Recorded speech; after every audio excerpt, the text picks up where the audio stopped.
Yan, EO error.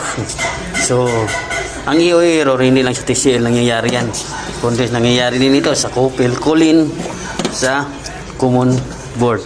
So, EO. So, pag may counter kayong EO, sa indoor lang kayo mag-focus.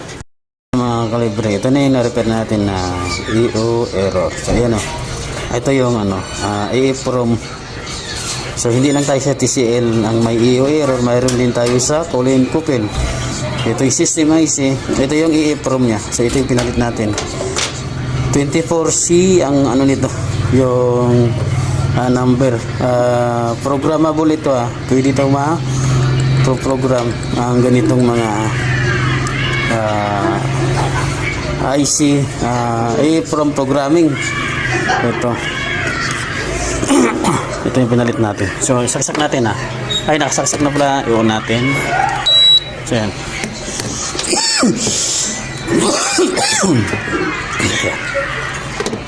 Naka-17 yan. So, tingnan natin. Yan. Lumana na. So, kanina, pagsaksak natin, iyo agad. So, ngayon, 17. Gana na pan motor. So, ayos. Ayos. Tuloy-tuloy na siya. Ayun na rin na. Okay.